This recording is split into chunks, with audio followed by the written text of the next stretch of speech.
Praise the lord. Good morning. ఈరోజు కొరకు వాక్యము గలతీలకు రాసిన పత్రిక 6వ అధ్యాయం 9-10 వచనాలు చదువుదాం.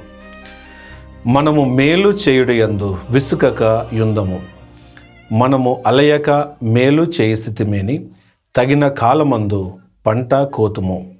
దేవుని వాక్యంలో మనం గమనిస్తే దీవించబడిన వారందరూ, గొప్పగా దేవుని ద్వారా వాడబడిన వారందరూ వాళ్ళకి పేషెన్స్ అనేది ఎక్కువగా ఉన్నది. ఓర్పు, సహనం వారు కలిగిన వారే.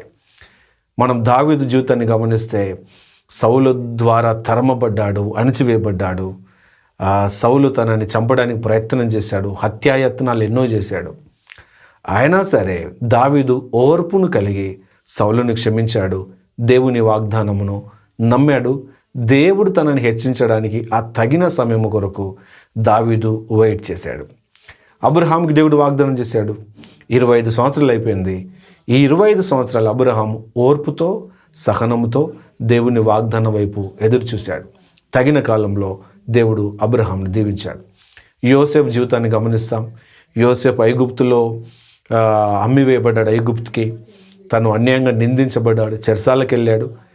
పరిస్థితులు ఎన్ని రకాలుగా మారుతున్నా యోసేపు దేవుని నిందించలేదు, భక్తిని వదిలేయలేదు, ప్రార్థన మానలేదు, దేవుని దగ్గర యథార్థంగా నమ్మకంగా ఉండడం మానలేదు. ఆయన దేవుని చిన్నప్పుడు తనకు దేవుడిచ్చినటువంటి దర్శనం, ఆ కళను నమ్ముతూనే ఉన్నాడు. కొన్నాళ్ళకి దేవుడు ఆయనని హెచ్చించాడు, ఐగుప్తుకి ప్రధానిగా చేశాడు.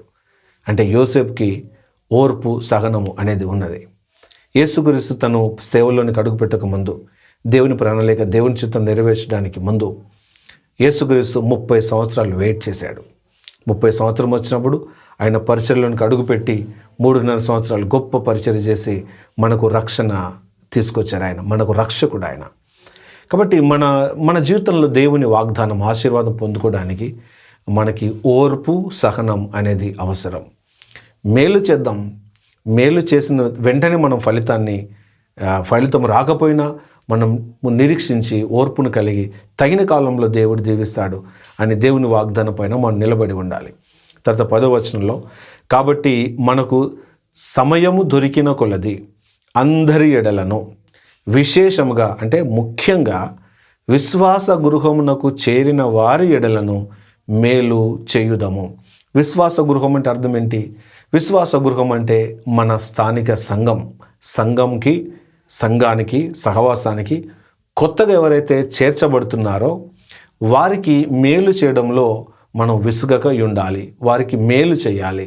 సమయం దొరికిన కొలది తోటి విశ్వాసకి, తోటి మనతో కలిసి నడుస్తున్నటువంటి వారికి సహాయం చేయాలని వాక్యం చెప్తున్న మాట ఇది. విశేషముగా విశ్వాస గృహమునకు చేరిన వారి ఎడల మనం మేలు చేయడము మర్చిపోకూడదు.